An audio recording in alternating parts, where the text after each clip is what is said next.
Researchers at the University of Colorado have they've made a groundbreaking discovery, David. That's exciting. I mean, really could change the course of human history. Okay, that sounds pretty cool because NASA's coming out with some pretty interesting stuff too. So what's the University of Colorado got? They have found a potential link. Yeah.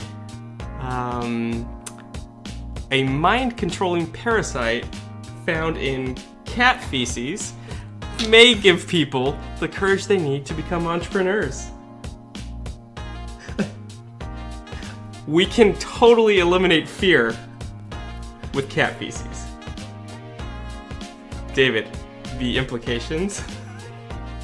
This is the only thing I'm seeing. I'm seeing people reading this article and scooping their cat litter and then eating the cat feces, then like going in and sitting their articles. Like, that's not what you want to do. You want to boil the feces. Oh my god. You want to get a syringe. Of course. You want to extract the amoeba, whatever, the parasite. You want to inject that straight into the arm. That's, okay. Actually, the buttocks. I think that's probably the most potent place. No, so I guess what happens is there's this parasite that rats have that only some rats have, and it makes them unafraid of cats, right? And so those rats tend to be eaten by cats. Those cats then poop out the parasite, and somehow they're creating super soldiers with cat feces. That's all I know. So Colorado's gonna have the first army of fearless soldiers because they're feeding their soldiers cat poop. I think it's probably just the weed. This is Subjectively Correct Sports, the only podcast in the known universe featuring a couple of guys talking about sports. I'm Anthony, and I'm here with David. Hey, David. What's up? A couple of quick announcements before we get rolling, and this is pretty exciting. We are now on iTunes, on Apple Podcasts, Google Play, and YouTube. Do a search on any of those platforms. You can find us. Please subscribe, like the episodes, and leave a 5-star review. That would really help us out a lot. And then we can have real sponsors. And a big shout out to someone who left a review under the name #1 Mom Fan. I don't know who that was. No idea. No idea who that was, but thank you, #1 Mom Fan. Someone who's a really big fan of moms, apparently. Weird. So yeah, David, it's good to have you back in person. It's the first time we're recording in person, and that's exciting. I've been gallivanting through Nevada. Yeah, you were in a car with your wife and children for the past 2 days on your way back, so I'm sure that was an awesome experience. I'm tired. I bet. No, for little kids, my kids travel great. My wife set up a little potty. Yeah. In the van, and so we didn't have to stop every 10 minutes to go to the bathroom. Yeah. It was great. And do your kids do they get to like play on the phone or the tablet or what? Do you have anything like 2018 entertainment? Oh yes. Okay. Every once in a while, I think twice they played on my phone. But okay, this is awesome. So I set up a small TV, like a $70 TV from Best Buy, and I plugged in a small Nintendo to the Raspberry Pi, and my kids were playing Excite Bike, and they were playing Super Mario World and stuff. It was pretty fun. Like I sent videos to the family, not videos, but pictures to the family of us like back there playing Mario. Yeah. It was pretty awesome. And on the way back, when I plugged it in for the return trip, the screen was broken on the TV. Oh no. Yeah. You're a modern day pioneer. I don't know how you did it. Okay, there's a DVD player in the van. Oh, okay. So we survived. Okay. We made it. I was worried. We were okay. Oh, and I was thinking, the cat story you just read? Yeah. Is that any way related to you now having 2 kittens in the house? Oh, that's true. Yes, we while you were gone, we got 2 kittens. I don't know if it's related at all. Although I have gotten in 4 fights at work, and okay, yeah, yeah, a little more confident. Yeah, I just all my prohibitions are gone, and all of a sudden we're doing a podcast. Yeah, weird. So no, yeah, the 2 kittens, Mamba and Kuzi, named after Mamba is black, so Black Mamba, named after Kobe, and Kuzi, short for Kuzma, Kyle Kuzma. Why'd you name the black and white one Kyle Kuzma? I just think she has greatness inside her. She's young. Yeah. That makes sense. Okay, enough of that. Anyway, I'm ready. Go. Anthony, I'm ready. I'm ready to talk about something that I haven't been emotionally ready to talk about yet. Okay. But I think I'm ready. Okay. Okay. Okay, this is kind of hard for me. Oh, maybe I can't do it. Okay. All right. I'm a huge LeBron fan. Congratulations. I'm not done. Okay. I'm a huge LeBron fan. I was in high school, and I was watching him play basketball when he was in high school, and I was like, that's amazing that this guy's going to take over the NBA in his teens. And I followed him ever since. He went to Cleveland, great. All of a sudden, I'm a Cavaliers fan. He goes to Miami, I'm a Dwayne Wade fan. Well, I've always been a Dwayne Wade fan, but I liked Chris Bosh for crying out loud. Mike You're Miller. the one. Yeah. Mike Miller became one of my favorite players for like 10 minutes. Who's that? The shoe guy. He made a three-pointer without a shoe on. That shoe's in the Smithsonian or something now. Anyway, the Miami version of the Smithsonian, it's like the Clevelander Hotel or something. But, okay, and so I follow LeBron. He goes back to Cleveland, has his championship. It was a great moment. And now he's going to play in LA now. I've never liked the Lakers. I've never liked Kobe. I never liked Magic and Kareem. I respect them. Respect Kobe's game like crazy. Yeah. But I've never liked them. And now, I think I'm finally ready to talk about it. I'm finally ready to embrace this purple and gold LeBron jersey idea. And you being a LeBron fan now, I'm guessing, because he's playing for your team. I mean, the Lakers are your favorite team. Yeah. But I was wondering, you're also a huge Kobe fan. Huge. Yep. So how do you reconcile, like, the king coming to take Kobe's crown and you rooting for LeBron? I don't see any conflict there. I don't think, no matter what LeBron does, Kobe's legacy is Kobe's legacy. It's not going to take away the championships he won, the MVP, the finals MVPs, the All-Star appearances. It doesn't do anything to that. If anything, it just builds the Lakers brand. I'm of the opinion their legacies can coexist, and we'll see. I mean, I hope LeBron wins some championships with the Lakers, but we'll see. If he doesn't, I'm more afraid of. Well, obviously, I'm more afraid of this. I'm interested to see what happens if he doesn't win a championship in LA. I hope he does, obviously, because I'm a Lakers fan. Right. But how LA fans would view him then, because so you do have your Lakers fans, but you also have this subcategory of Lakers fans, and maybe even not Lakers fans, but Kobe fans. The Kobastanis. The Kobe, yes, the Kobe stans, and they're a unique breed. I may have verged on Kobe stanism at various points in my life. Your cat is named Mamba. Yes, that is a fact. that is an excellent observation. You once had like stuff thrown at you in Utah.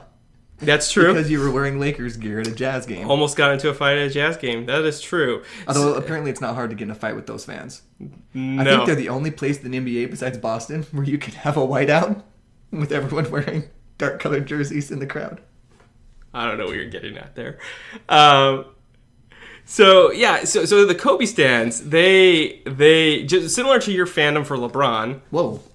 You're going to lump me in with Kobastanis? All I'm saying is that the Kobe stans like Kobe more than they like the Lakers. Oh, gotcha. Okay, and so even when Kobe was playing a brand of basketball that maybe wasn't winning Or efficient, and analytics would say that he wasn't a top 10 player. Like you couldn't.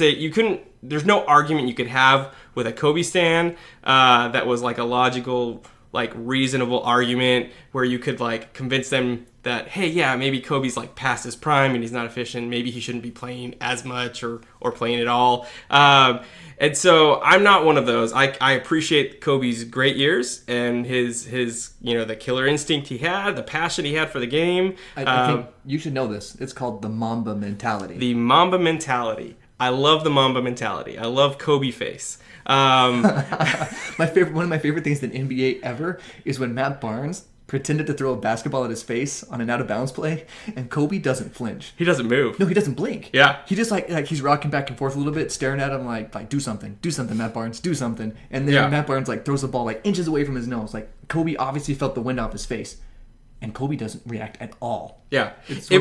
I'm a fan of that. It was fantastic being a Kobe fan because you always felt like you had a chance. You always felt like he could lead you to victory. Even if he was having a horrible game, even if he was 6 for 24 in Game 7 of the finals, he was going to get you 15 rebounds and do all the other things that it took to win. This leads me to a question about LeBron. Because that's how I always felt about LeBron James. And the last 7 years, I've kind of been right. Because he's made it to the finals every single year. I mean, look what the Warriors had to build to beat him, right? But now, I think this might be his biggest challenge when it comes to the talent, and I air quoted that for you listeners, that surrounds him. I mean, Lonzo Ball, he's all right. Kyle Kuzma. Okay. Kyle Kuzma. Okay, I know. This is why I've waited this long to talk about this. Kyle Kuzma, to me, is the most exciting young Lakers player. Period. Okay. But outside of those guys, and we've talked about this before, you have the JaVale McGee's, and you have the Rajon Rondos, and Lance Stevensons, and bless the Lakers' hearts, Michael Beasley is on the team now. I just want to... Are we getting Dreadlock Beasley? Oh. I really hope we are. Okay, so...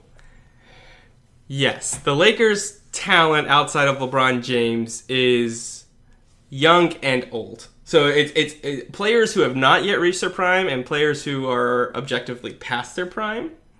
And so it'll be interesting to see what they do this year, but I don't think realistic expectations are championship this year. I don't think the front office thinks that this is the year that they have not put all their eggs into the 2018-2019 season basket.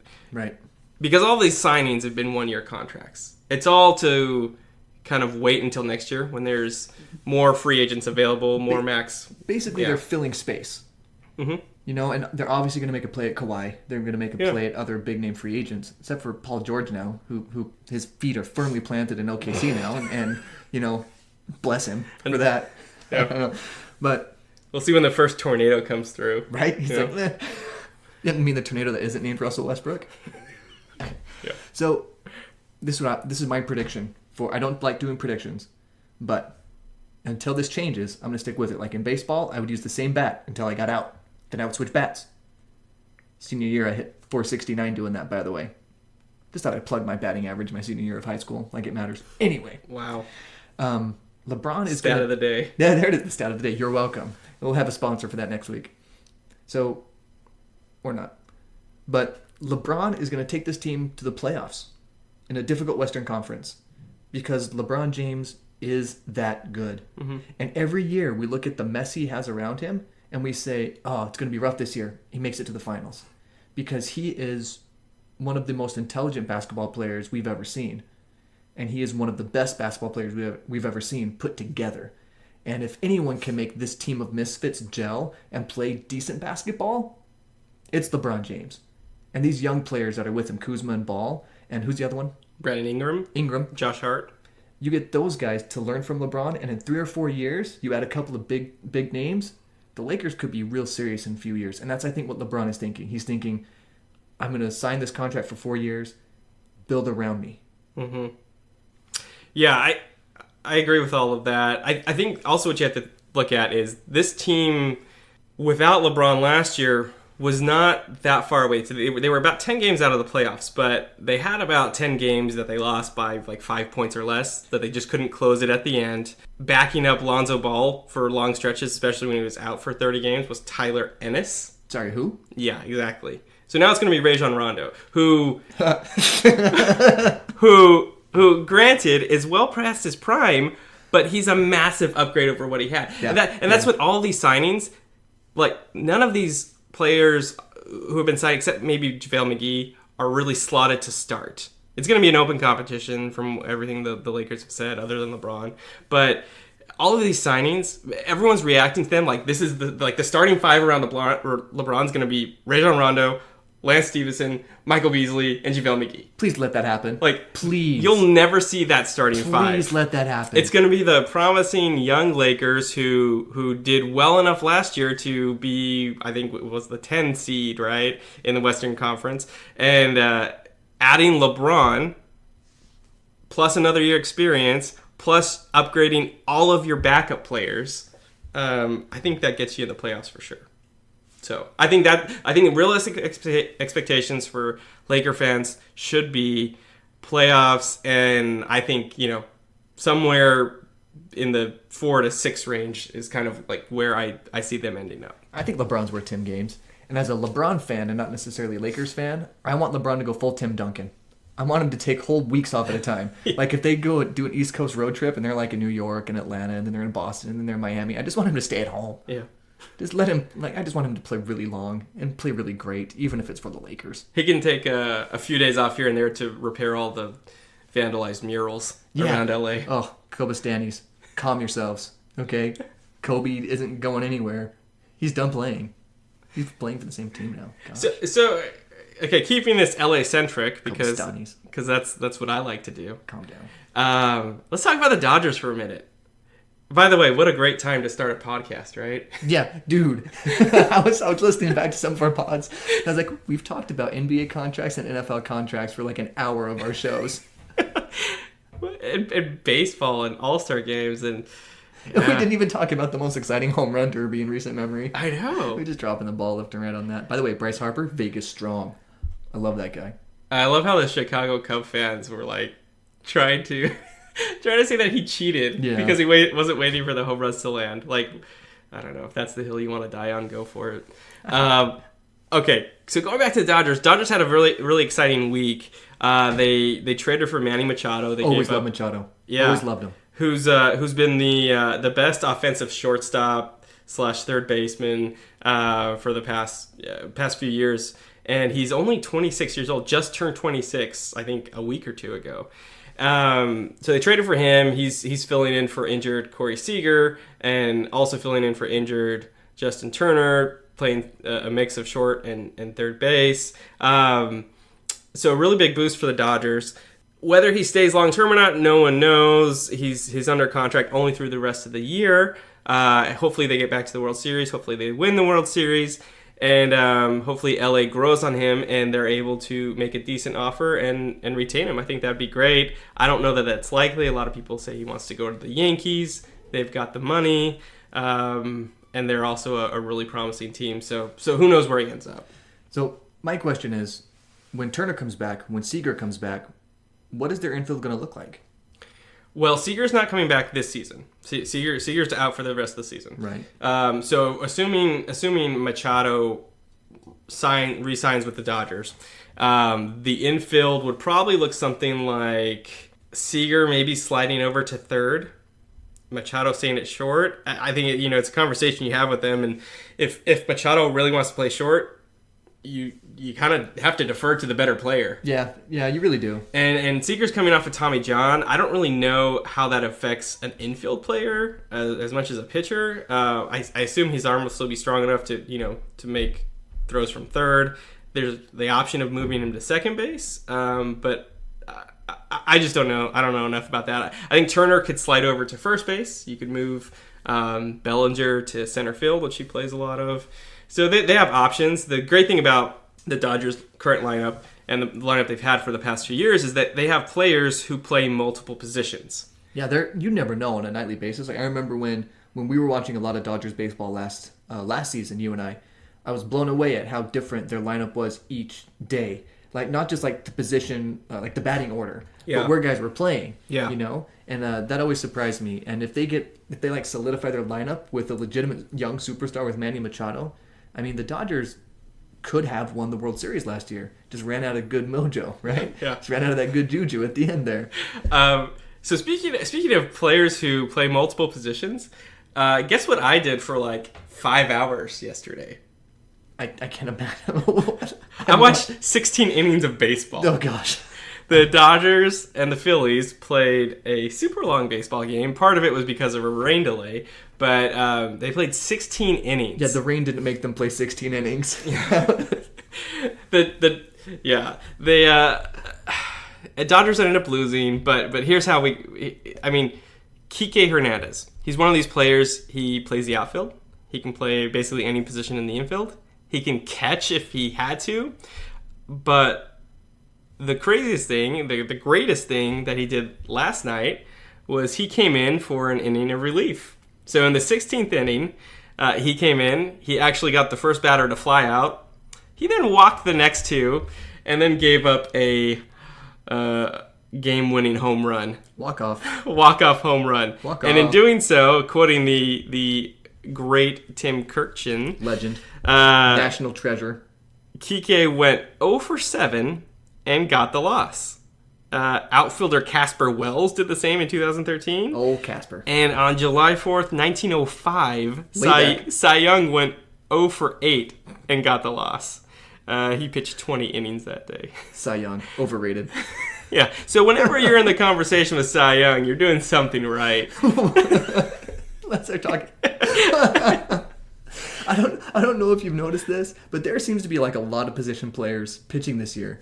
I think baseball's starting to realize, like, if you're down by 6, the odds of you coming back to win aren't very good. Mm-hmm. And so you save your relievers, which are, I mean, they're mowing through relievers this year like crazy. Yeah. Because they just realize the value of a new pitcher, a fresh arm coming in, and an arm that a pitcher and pitches that the other batters haven't seen the whole game, and they're like, just keep turning these relievers. So Rizzo from the Cubs came in on relief appearance and did pretty awesome. But what surprises me, Kike Hernandez is the only position player in the history of baseball, which we've been playing since we sailed over here from England forever. He's the only position player to give up a walk-off home run ever making a pitching appearance. So Kike, good for you. You know what I love most about his game? He's just fearless, and I think he must own a cat or two. Send someone to his house right now. Send someone to his house with a pooper scooper right now. Wait, would cat feces be considered a PED? Oh. I wonder if that's on the banned substance list.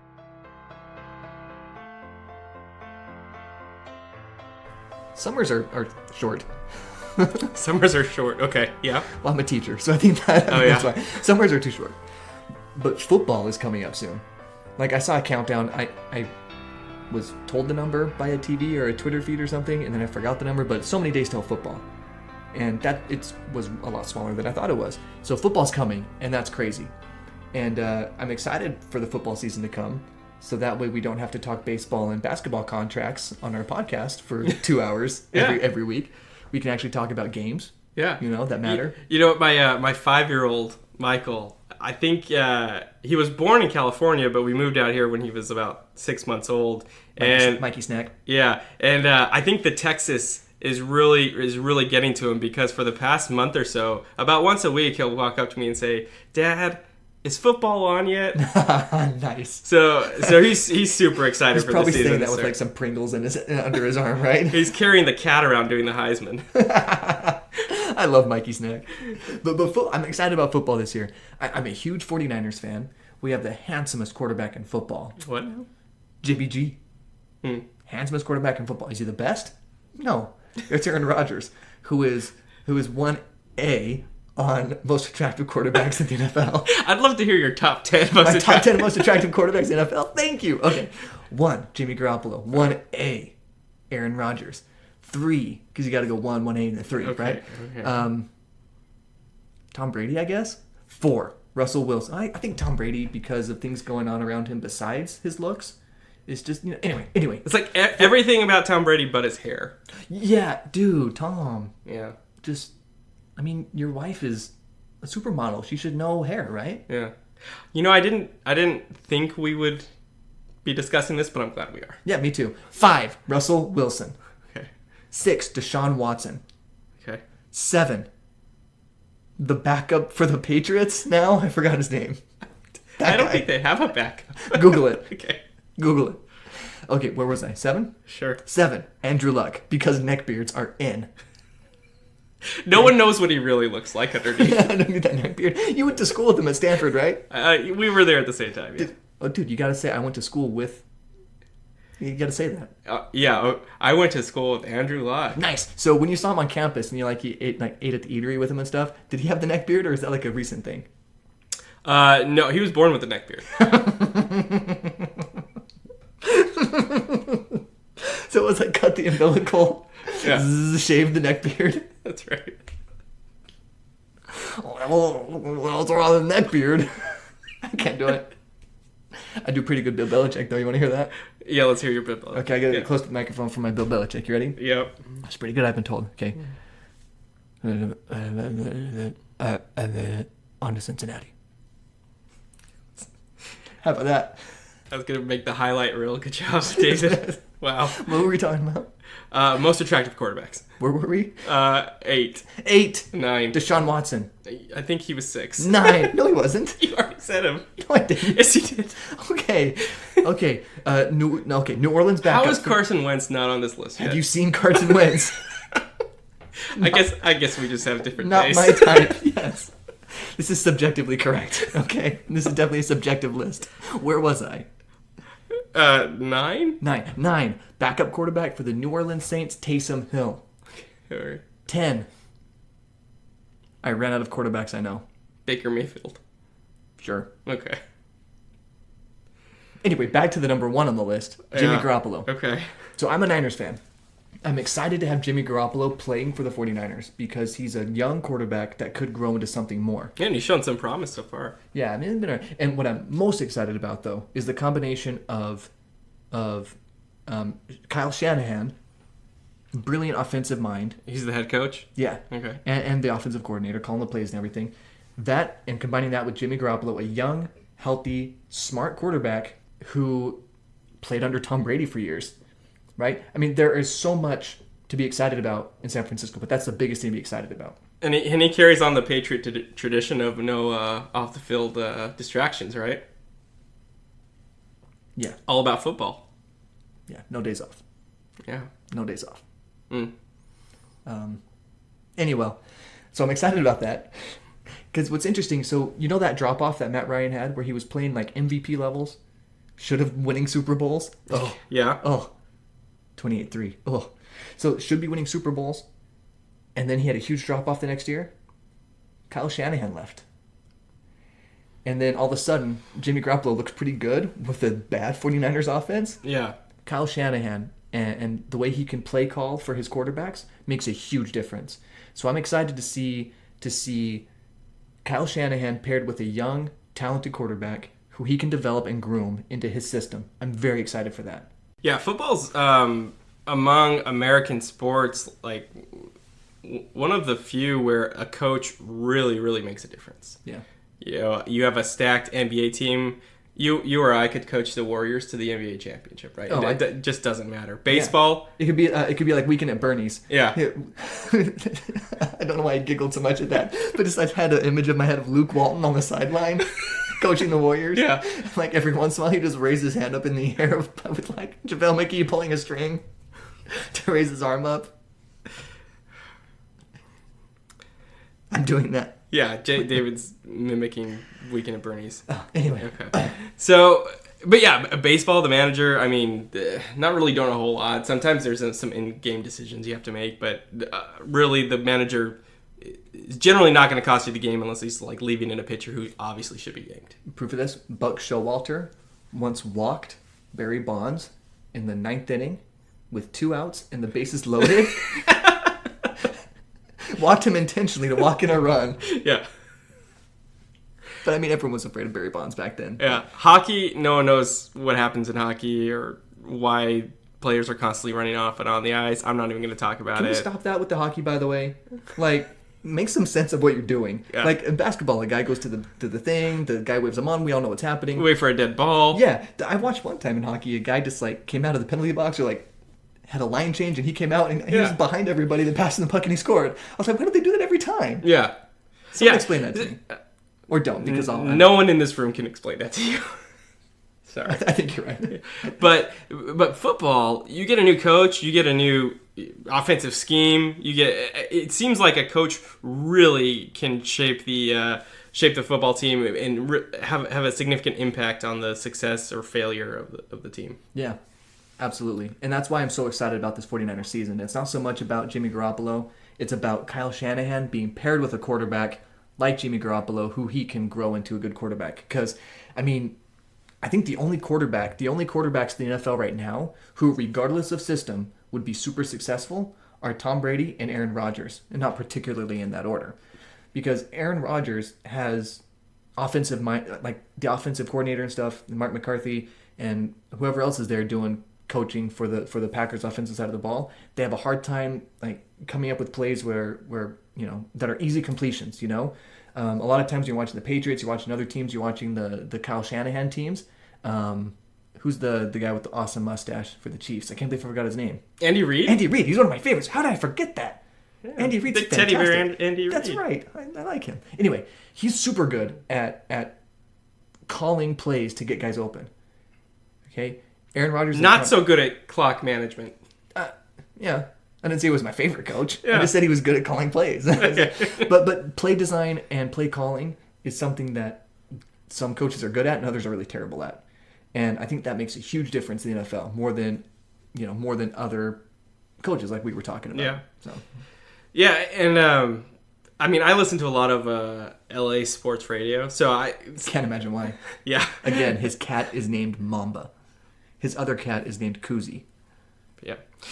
So one thing we were talking about last week were these contracts, these NFL contracts, and all the players were upset that they weren't getting these NBA contracts with the guaranteed money. And I think we were ahead of the curve on that because just this past week, we saw two examples of running backs getting massive contracts with guaranteed money. One of them hasn't played a down in the NFL. Yeah, tell us about that. So Saquon Barkley was just drafted this year by the Giants. Yep. And his thighs, his legs. The only person who... All right, top 10 thighs in the NFL. Top 10 thighs in the NFL ever? Ever's Barry Sanders. Okay. He's 1 through 10. Right.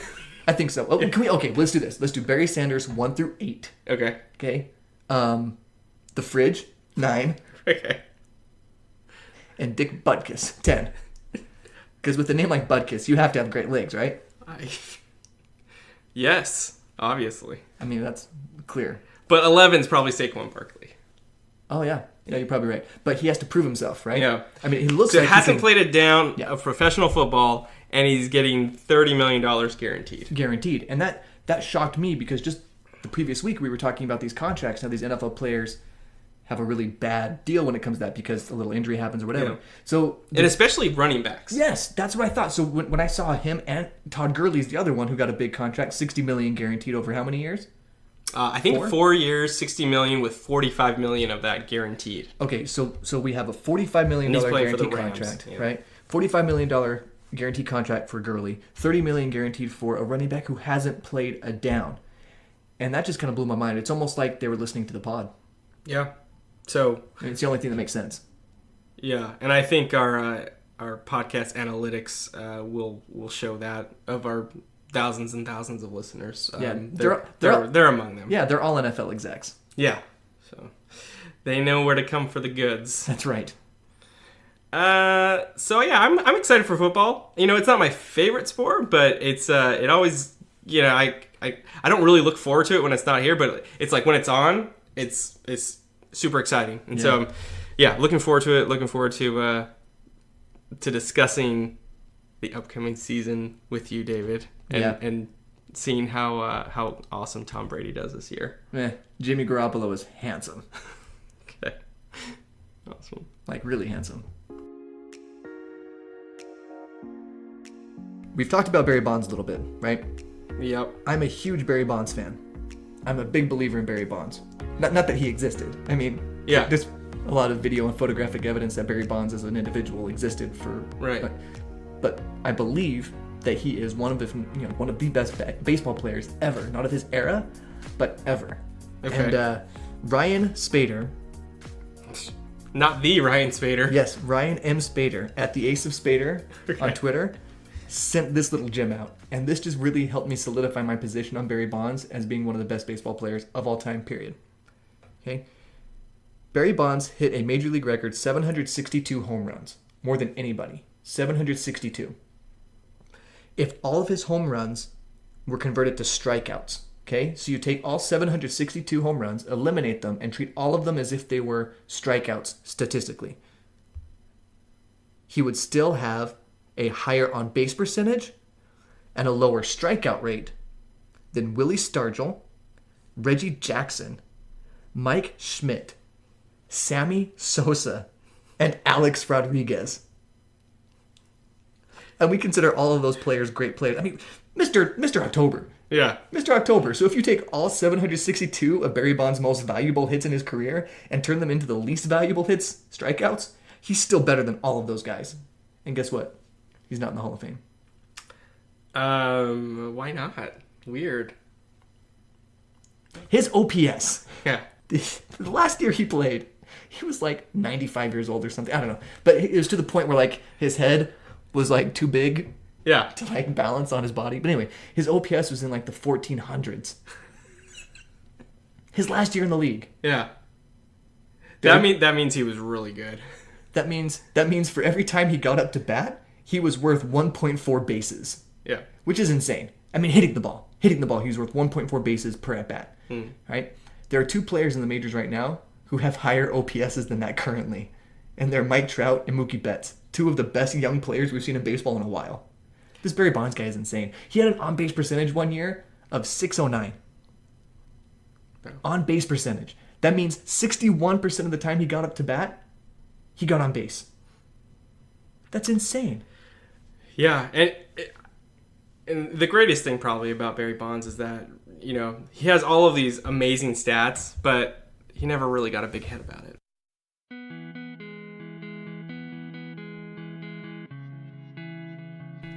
If you live in Wisconsin and you're a proctologist, or you deal with any stress-related disorder, but especially proctologists, be ready to open your doors early, be ready to close your doors late. Hire a few extra nurses. Bring on a few med students, do whatever doctors do when they're overwhelmed. Because the whole state of Wisconsin clinched for at least 20 minutes. Because Aaron Rodgers, the most valuable quarterback in the NFL, and the most valuable arm, maybe in sports. And second most attractive. No. Oh, yeah. Behind Jimmy Garoppolo. Yeah. Right. Was swimming with sharks during Shark Week. At one point, the entire state of Wisconsin had like an uptake of air. And there was less air in Wisconsin, like a big low pressure system, because the clinch had happened. Because a shark came at Aaron Rodgers, and he pushed it away with his throwing arm. He like stiff armed the shark in the nose. He's like, nah. And everyone in Wisconsin, was like, oh no. I mean, the Packers organization can't be okay with this. Yeah, I mean, I just feel bad for the shark. Why? Why do you feel bad for the shark? He got to touch Aaron Rodgers' hand. That's a very aggressive hand. That's a very powerful hand. Oh, that's true. I didn't think about that. Have we checked on the shark? That whip? Oh, yeah. Yeah. Did you see the Hail Marys? Dude can throw. Yeah. Someone should check on that shark. I'm concerned about the shark now. I feel bad about making light of the shark situation. Thank you for bringing that to my attention. And I'd like to formally apologize to the shark who got stiff-armed by Aaron Rodgers. I didn't realize what I was saying at the time, and I deeply regret what I said. How would you like it if Aaron Rodgers came into your house and stiff-armed you? Yeah, and everyone was filming it? Yeah. Like making a big deal out of it? I feel terrible now. What a terrible way to end the show. What a terrible way to say terrible over and over again. Terrible.